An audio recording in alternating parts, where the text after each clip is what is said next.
Hello and welcome to ज़िला विज्ञान। हम पिछले दिनों सॉल्यूशंस के बारे में पढ़ रहे थे, उसी सीरीज़ को आज हम कंटिन्यू करेंगे।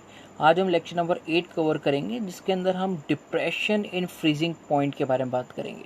ठीक है, तो ये बहुत ज़्यादा इंपॉर्टेंट टॉपिक है, तो चलिए स्टार्ट करते हैं।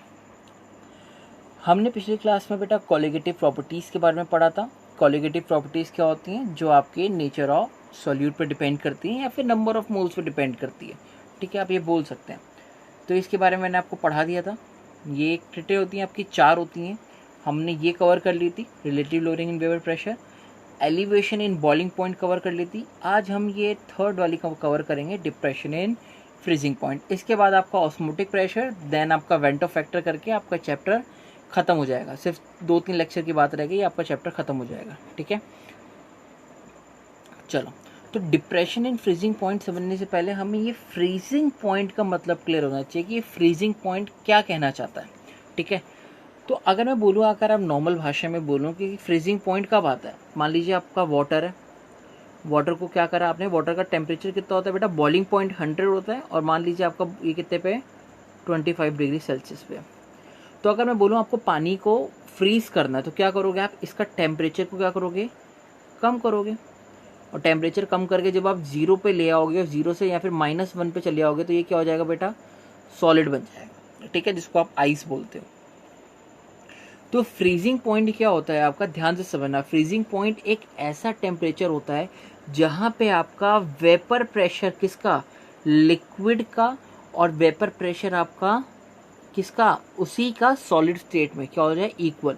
फ्रीजिंग डेफिनेशन पढ़ना, डेफिनेशन का लिखिए, freezing point is that temperature of any substance eight which vapour pressure of liquid state, आपके किसी भी लिक्विड स्टेट पे कोई भी सब्सटेंस है उसका इक्वल हो जाए किस पे, vapour pressure of its solid state.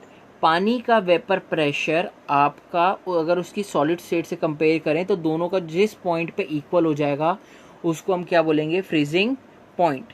और वाटर के केस में बेटा फ्रीजिंग पॉइंट कितना होता है, 0 डिग्री सेल्सियस। अब किसी ने पूछा सर कैसे, तो 0 डिग्री सेल्सियस पे तो होता है बेटा जब पानी आपका किस में कन्वर्ट हो रहा होता है, सॉलिड में, और आपका सॉलिड लिक्विड में। पढ़ा है ना, 0 डिग्री सेल्सियस पे आपकी सॉलिड और लिक्विड दोनों चीज़ें मिलती हैं। लेटेंट हीट का कॉन्सेप्ट रहता है जो आप छोटी क्लासेस में पढ़ के आ चुके हो। ठीक है, तो ध्यान रखना, अगर आपसे मैं एक पॉइंट में पूछूं फ्रीजिंग पॉइंट, तो याद रखना फ्रीजिंग पॉइंट एक ऐसा टेम्परेचर होता है सर किसी भी सब्सटेंस का जहाँ पे वेपर प्रेशर किसका, लिक्विड, उसकी लिक्विड स्टेट का, और वेपर प्रेशर उसकी सॉलिड स्टेट का क्या हो जाए, बराबर हो जाए। Clear point? ठीक है, चल आगे चलते हैं। अच्छा, अब देखना बेटा ये क्या है, ये आपका लिक्विड है और ये क्या बेटा आपका सॉलिड है। ठीक है, हमेशा याद रखना, लिक्विड का जो हमेशा आपका वेपर प्रेशर होता है वो क्या होता है, ज़्यादा होता है, और सॉलिड का क्या होता है, कम होता है। और आप खुद भी ये दिमाग लगा के देख सकते हो कैसे कि लिक्विड है, आपके लिक्विड के वेपर्स कहाँ जाएंगे, आसानी से वेपर फेस में जाएंगे। बट सॉलिड में क्या होगा बेटा, सॉलिड में तो आपकी यहाँ पे बॉन्डिंग हो चुकी है ना, आपके फिक्स फॉर्म में हो चुके हैं, और फिक्स फॉर्म में होने की वजह से आपके ये यहाँ पे कम जाएंगे वेपर फेस में। ठीक है, तो सिंपल सी बात यह है कि सॉलिड का वेपर प्रेशर क्या होता है बेटा, लिक्विड के कंपैरिजन में कम होता है। ठीक है, और आपको अगर मैं एक बात और बताऊं, ये आपका लिक्विड से सॉलिड बना कैसे होगा, जब आपने यहाँ पे क्या किया होगा, टेम्परेचर को कम किया होगा, है ना बेटा। ये मैं आप लिक्विड की बात मान के चलो, लिक्विड आपका पड़ा है, ठीक है, 25 डिग्री सेल्सियस पे, आपको उसको बर्फ़ बनाना है यानी आइस बनाना है। तो अगर आपने 25 से 0 डिग्री पे लाए तो आपने क्या किया, टेम्परेचर को कम किया, और टेम्परेचर को कम किया। और अभी आपको मैंने बात बताई कि सॉलिड का वेपर प्रेशर क्या होता है, कम होता है। लिक्विड के केस में वेपर प्रेशर क्या था, ज़्यादा, इसके केस में वेपर प्रेशर क्या था, कम। तो जैसे ही आपने टेम्परेचर कम किया वहाँ पे वेपर प्रेशर क्या हो गया बेटा आपका, कम हो गया। किसकी केस में, सॉलिड के केस में। तो ये बात बहुत इंपॉर्टेंट है, ध्यान रखना कि आपके टेम्परेचर डिक्रीज करने से वेपर प्रेशर डिक्रीज होता है, किसके केस में, सॉलिड के केस में। क्लियर हो गई बात ये? ठीक, इसमें कोई डाउट बेटा आपका नहीं? तो अगर मैं एक सिंपल सा पॉइंट कहना चाहूँ, तो अगर आपका कोई सॉल्वेंट है, ये लिक्विड है, ये आपका सॉल्वेंट है, तो अगर आपका ये 0 डिग्री सेल्सियस पे हो रहा है तो सॉलिड आपका कब ज़्यादा डिग्री सेल्सियस पे होगा। ठीक है, यानी अगर आप इसको दूसरे वे में समझ सकते हो, अगर मैंने कहा ये आपका लिक्विड है, ये आपका पानी है, तो पानी अगर आपका बॉईल हुआ कितने डिग्री सेल्सियस पे, 0 डिग्री सेल्सियस पे। अब मैंने पानी के अंदर क्या किया, कुछ सॉल्यूट भी डाल दिया, सॉलिड सॉल्यूट डाल दिया, ठीक है। अब मैं इसको फ्रीज करने की कोशिश कर रहा हूँ, तो ये फ्रीज कितने पे होगा, कम पे होगा, दैट मीन्स -5 डिग्री सेल्सियस पे। तो यहाँ पे क्या हुआ बेटा, टेम्परेचर गिरा ना, कितना गिरा, 5 डिग्री सेल्सियस का, -5 डिग्री सेल्सियस का गिरा। इसी को हम क्या बोलते हैं, डिप्रेशन इन फ्रीजिंग पॉइंट। नहीं आया, दोबारा समझ लो, कोई दिक्कत नहीं। शुरू से बताता हूँ। लिक्विड था, सॉलिड था, मैंने आपको क्या बताया कि लिक्विड का आपका वेपर प्रेशर कम होता है एज कम्पेयर टू लिक्विड, ठीक है। सॉलिड का वेपर प्रेशर आपका कम होता है एज कम्पेयर टू लिक्विड। जब भी आप टेम्परेचर बढ़ाते हो तो आपका वेपर प्रेशर क्या होता है बेटा, कम हो जाता है। सिंपल सी बात है, इतनी बात समझ में आई कि टेम्परेचर कम करने से, टेम्परेचर कम करने से आपका वेपर प्रेशर कम हो जाता है, ठीक है। लिक्विड से सॉलिड आएंगे तो आप यहाँ पे फ्रीजिंग कर रहे हैं और टेम्परेचर कम कर रहे हैं, तो इसका मतलब वेपर प्रेशर कम हो जाता है। क्लियर, पहली बात क्लियर। दूसरी चीज़, यहाँ पे आपका लिक्विड है, आपने ये पानी लिया, ठीक। पानी का आपका मान लीजिए फ्रीजिंग पॉइंट कितना था, 0 डिग्री सेल्सियस। फ्रीजिंग पॉइंट जब मतलब इसके लिक्विड स्टेट और इसका vapour pressure of liquid state equal हो जाए vapour pressure of solid state. ये क्या था, लिक्विड था। लिक्विड आपका फ्रीज कितने पे हुआ बेटा, 0 डिग्री सेल्सियस पे, ठीक। आपने क्या करा, लिक्विड के अंदर क्या करा, सॉलिड डाल दिया, ठीक है। जब आपने इसका फ्रीजिंग पॉइंट निकाला तो इसका फ्रीजिंग पॉइंट कितना आ गया, मान लीजिए -5 डिग्री सेल्सियस, ठीक है। ये क्या था बेटा, आपका सॉल्यूशन था। तो यानी आपका क्या हुआ, टेम्परेचर गिरा ना यहाँ पे 0 से -5 डिग्री सेल्सियस, इसी को हम क्या बोलते हैं, डिप्रेशन इन फ्रीजिंग पॉइंट, ठीक है। वहाँ पे आपका एलिवेशन इन बॉइलिंग पॉइंट था, वो आपका कॉन्सेप्ट में वहीं करा चुका हूँ, ठीक है। अब क्लियर हो गया, बताओ, क्लियर, ठीक।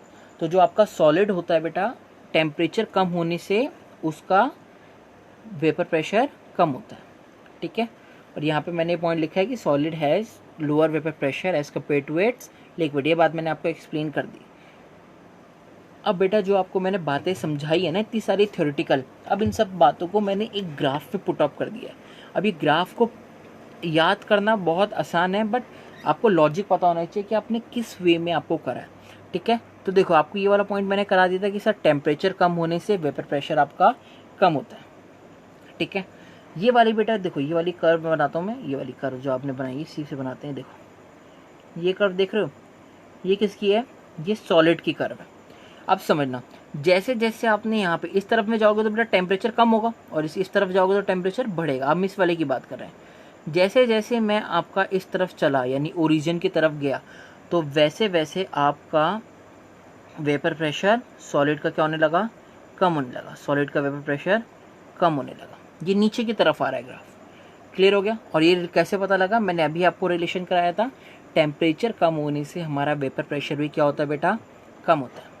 क्लियर हो गई बात, ठीक। चलो दूसरी बात करते हैं, ब्लैक से लेते हैं, ठीक है। अब बेटा हमारे पास क्या है, एक सॉल्वेंट है और एक सोल्यूशन है। सॉल्वेंट के अंदर क्या है, प्योर लिक्विड है, ठीक है। उसके अंदर अगर आप टेम्परेचर कम करेंगे तो आपका फ्रीजिंग पॉइंट आएगा, और आप सोल्यूशन जिसके अंदर आपने सॉलिड मिक्स करा है उसको जब आप फ्रीज करेंगे तो उसका भी फ्रीजिंग पॉइंट आएगा।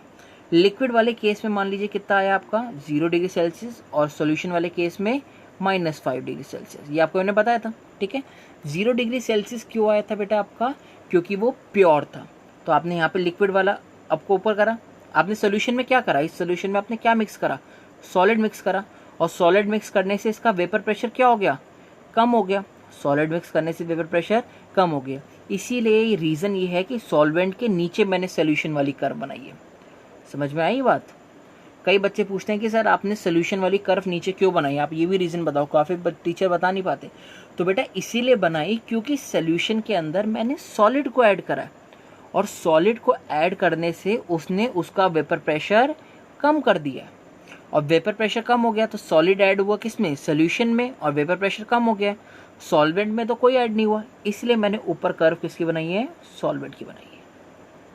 अब क्लियर होगी बात, ठीक। अब तो आई गेस मेरे हिसाब से कोई प्रॉब्लम नहीं होगी, ठीक है। तो बेटा ये वाली आपकी कर्व किसकी थी, ये वाली आपकी सॉलिड की थी, ठीक, जो आपकी ये दिख रही है। और अब हम सॉल्वेंट वाली बनाते हैं। सॉल्वेंट में आपने क्या करा, खाली सॉल्वेंट है, इधर जाते हुए आपका टेम्परेचर कम होगा, तो धीरे धीरे आते हुए आप इधर की तरफ आ रहे हैं और एक पॉइंट पे आपका ये मीट कर गया। ये किसी कर्व बनी है आपकी, सॉल्वेंट की बनी, ठीक है। और सॉल्वेंट आपका जब इससे, सॉल्वेंट क्या है बेटा, आपका सॉल्वेंट का वेपर प्रेशर जब आपके सॉलिड के वेपर प्रेशर से मैच कर जाए, उसी पॉइंट को हम क्या बोलते हैं, फ्रीजिंग पॉइंट। दोबारा समझना, सॉल्वेंट को आपने धीरे धीरे टेम्परेचर कम करा, ये धीरे धीरे नीचे आया जा रहा है, धीरे धीरे नीचे आया जा रहा है, एक पॉइंट पे आके ये सॉलिड्स वाली कर्व पे टच कर गया। तो फ्रीजिंग पॉइंट क्या था कि जब आपके सॉल्वेंट का वेपर प्रेशर सॉलिड के वेपर प्रेशर से बराबर हो जाए, उसी पॉइंट को हम क्या बोलते हैं बेटा, क्या बोलते हैं बेटा इस पॉइंट को, फ्रीजिंग पॉइंट। तो आपने इसके नीचे कर दिया है टेम्परेचर वाली कर्व पे, तो ये क्या आ गया, T not F. T not F क्या हुआ बेटा, आपका क्या हुआ है, temperature at which pure solvent या प्योर लिक्विड फ्रीजेस। समझ में आ गया। टी नॉट एफ क्यों लिखा, नॉट मतलब कि यहाँ पे सिर्फ क्या है बेटा, लिक्विड की बात हो रही है। क्लियर हो गई वाली बात, ठीक। चलो अब आपने क्या करा बेटा, सोल्यूशन ऐड करा।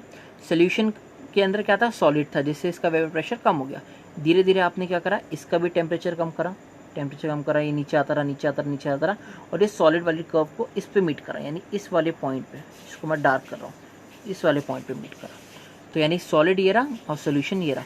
तो ये वाला पॉइंट क्या होगा बेटा, फ्रीजिंग पॉइंट होगा, किसका, सोल्यूशन का। डेफिनेशन क्या थी फ्रीजिंग पॉइंट की, ऐसा कोई भी पॉइंट या ऐसी कोई भी कंडीशन जहाँ पे आपका सॉलिड वेपर प्रेशर बराबर हो जाए किसके, सोल्यूशन के, उसको हम क्या बोलते हैं बेटा, फ्रीजिंग पॉइंट। तो आप नीचे आएंगे तो ये क्या हो जाएगा, टी एफ।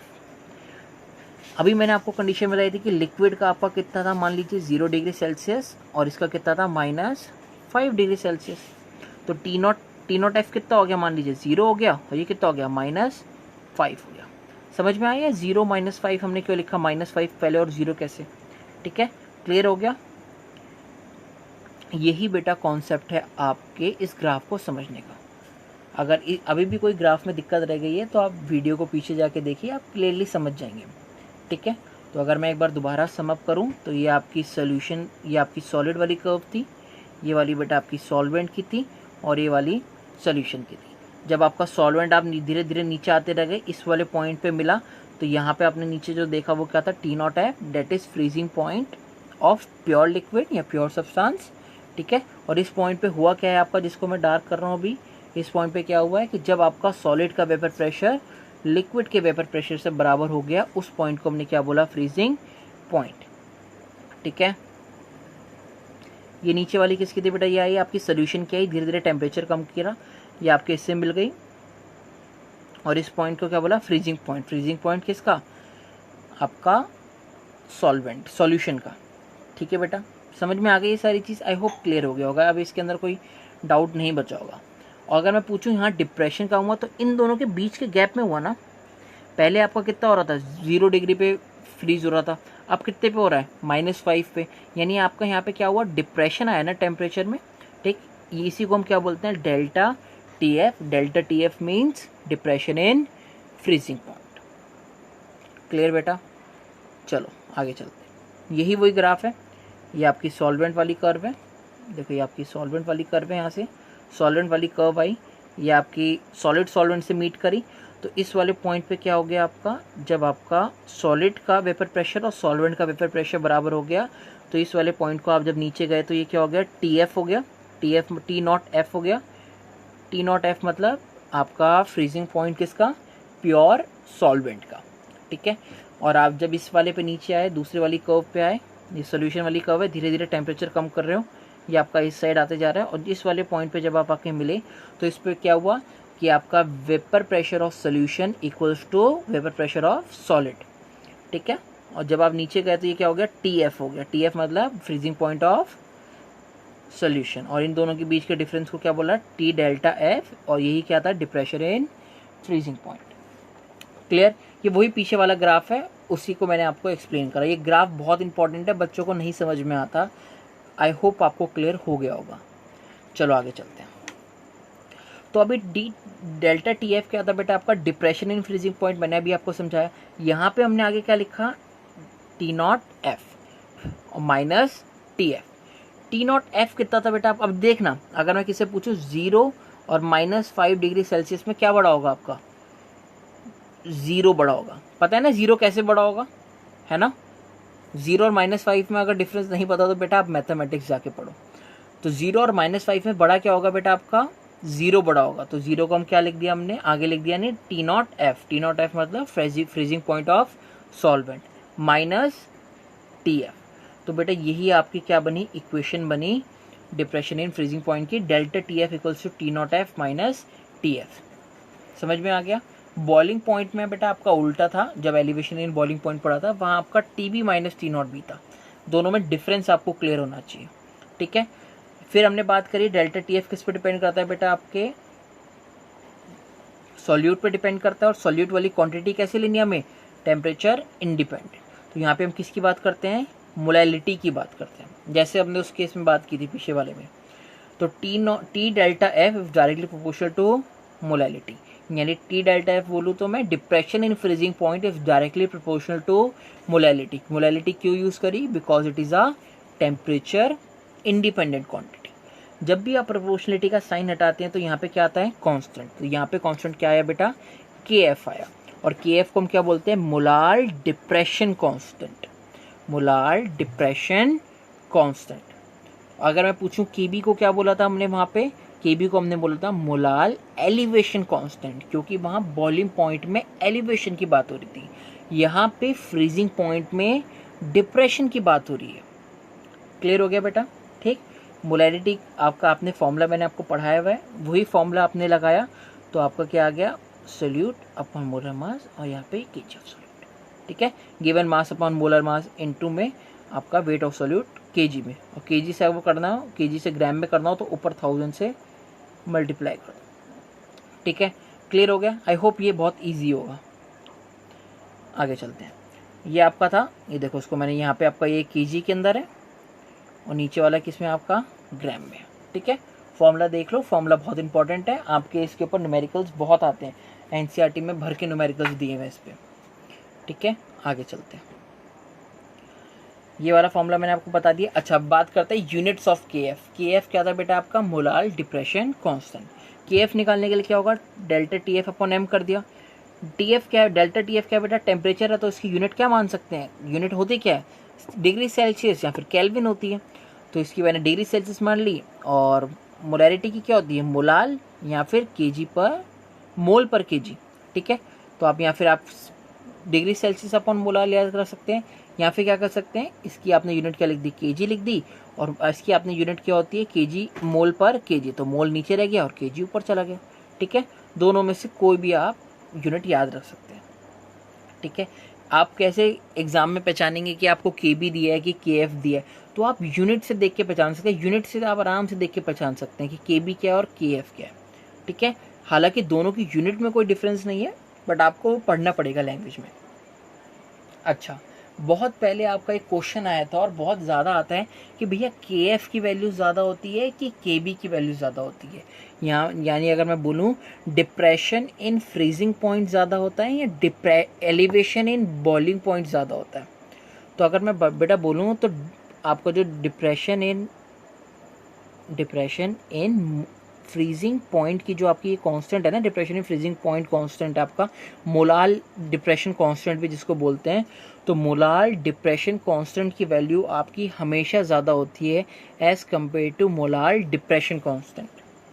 ये हमेशा याद रखना, के एफ की वैल्यू हमेशा आपकी के बी से ज़्यादा रहती है, और ये बात आपकी आईआईटी और एंट्रेंस एग्ज़ाम में नीट की बात करूँ तो बहुत पूछी जाती है, ठीक है।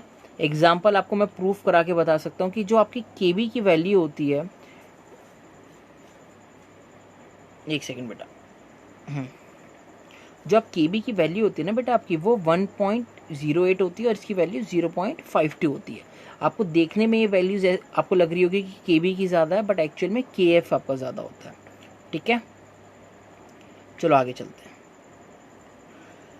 मोलार डिप्रेशन कांस्टेंट की बेटा आपकी वैल्यू बहुत बार पूछी जाती है कि इसकी डेफिनेशन भी क्या होती है। तो डेफिनेशन याद रखना मोलार डिप्रेशन कांस्टेंट की, कि मोलार डिप्रेशन कांस्टेंट क्या होता है। अगर आपको देखो मोलार डिप्रेशन कांस्टेंट अगर वैल्यू याद रखो, delta T F into directly proportional to molarity, ये आपने पढ़ा है। यहाँ पे अगर आप प्रोपोर्शनलिटी का साइन हटाते हो तो क्या आता है बेटा, के एफ आता है आपका, है ना। अगर मैं बोलूँ कि यहाँ पे के एफ किसके इक्वल होगा, तो आप क्या बोलोगे सर, जब मोलैरिटी मेरी एक हो जाए, मोलैरिटी क्या हो जाए मेरी, यूनिटी हो जाए, तो वहाँ पे के एफ किसके इक्वल हो जाएगा, डेल्टा टी एफ के। ठीक है, तो वही चीज़ मैंने लिखा है, molar depression constant is defined as the depression in freezing point delta T F when the molarity of the solution is unity. खत्म। और मोलैरिटी मतलब कि जब आप एक मोल की बात करो 1 kg डिसॉल्व करने के लिए। ठीक है, अच्छा ये समझ में आ गया पीछे। ये सीबीएसई के अंदर डेफिनेशन बहुत आती है आपकी केएफ की। ठीक है, ये वाली चीज़ मैं ऑलरेडी करा चुका हूँ, इसलिए मैं आगे स्किप कर रहा हूँ। अच्छा, कई बार बेटा आपके आईआईटी में क्वेश्चन आ जाता है, आपको केबी की वैल्यू दे देता है, आपको केएफ की वैल्यू दे देता है और कहता है कि डायरेक्टली आप ये निकाल के दो, और वहाँ पे आपको क्या देता है बेटा, एलएफ और एलवी देता है। एलवी क्या है बेटा, आपका लेटेंट हीट ऑफ वेपराइजेशन और लेटेंट हीट ऑफ फ्यूजन। ये डायरेक्टली बेटा आपको फॉर्मूले याद रखने हैं, जो मैंने फॉर्मूले लिखे हैं ना, डायरेक्टली आपको फॉर्मूले याद रखने हैं। ठीक है, इसका कोई सोल्यूशन नहीं है कि मैं आपको कैसे दिखाऊं, ये आपको डायरेक्टली याद करना है कि ये क्या क्या वैल्यूज़ इनकी होती हैं। ठीक है, आपके सीबीएसई में तो आपका ये बहुत कम आता है ये वाले न्यूमेरिकल्स, बट आपके आईआईटी में आते हैं, तो आप ये फॉर्मूला याद रखेंगे तो आपके लिए बेनिफिट है। एनसीईआरटी में 1-2 न्यूमेरिकल्स दिए हुए हैं और प्रदीप में तो 4-5 न्यूमेरिकल्स इवन दिए हुए हैं इनके बेसिस पे सॉल्व करने के लिए। तो अगर आपको ये वाला फॉर्मूला याद होगा तभी आप वो न्यूमेरिकल सॉल्व कर पाओगे, वरना आगे नहीं बढ़ पाओगे। एलवी मतलब क्या है बेटा, आपका लेटेंट हीट ऑफ वेपराइजेशन है। एलएफ मतलब क्या है, लेटेंट हीट ऑफ फ्यूजन है। ठीक है, ये सारा आप कर सकते हो। डेल्टा एच अगर मैं बात करूँ तो डेल्टा एच आपका क्या हो जाएगा, डेल्टा एच आपका फ्यूजन हो जाएगा। डेल्टा एच की बात करूँ तो बेटा आपका क्या हो जाएगा, ये delta H of vaporisation, enthalpy change बोलते हैं बेसिकली। ठीक है, तो आप ये सारा पढ़ लेना। अगर आपको लगे कि आपको आईआईटी का एग्ज़ाम देने हैं तो आप ये फॉर्मूले याद करना, आपके न्यूमेरिकल सॉल्व हो जाएंगे। ठीक है, ये वाले नीचे वाले इंपॉर्टेंट हैं आपके पॉइंट। ये क्या इंपॉर्टेंट पॉइंट है, आपको मैंने केएफ वाला बताया, उसमें पीछे वैल्यू गलत लिख रही है, ध्यान रखना कि केएफ की वैल्यू हमेशा ज़्यादा होती है किस कंपैरिजन में, केबी के। और दूसरी चीज़ कि आपका लेटेंट हीट ऑफ वेपराइजेशन ज़्यादा होती है हमेशा लेटेंट हीट ऑफ फ्यूजन से। इन दोनों का थोड़ा अपोजिट रिलेशन है, ध्यान रखना। लेटेंट हीट ऑफ वेपराइजेशन आपकी हमेशा ज़्यादा रहती है लेटेंट हीट ऑफ फ्यूजन से, और केएफ की वैल्यू हमेशा ज़्यादा होती है केबी से। यहाँ देखो ये मैंने डिटेल में पॉइंट लिखा हुआ भी है। एलवी की वैल्यू हमेशा ज़्यादा होती है किससे, आपकी एलएफ के, और केएफ की वैल्यू हमेशा ज़्यादा होती है आपकी केबी से। ठीक है, ये दोनों पॉइंट इंपॉर्टेंट है, आप याद रखना। तो आज हमने क्या पढ़ा, आज हमने डिप्रेशन एंड फ्रीजिंग पॉइंट के बारे में पढ़ा, उसको हमने पूरा कवर कर लिया। ये वाला पॉइंट ध्यान रखना जो मैंने आपको ये केएफ वाला बताया, यहाँ मैंने वैल्यूज़ ऊपर नीचे लिख दी हैं, बट आप समझ लेना कि आपका केएफ ज़्यादा होता है एज़ कम्पेयर टू केवी। ठीक है, ये सारा पॉइंट आप समझ लेना। ठीक है, कोई डाउट हो तो आप नीचे कमेंट सेक्शन में बता सकते हैं। Thank you so much for watching. Video को लाइक करना, शेयर करना और चैनल को प्लीज़ सब्सक्राइब करना। Thank you so much.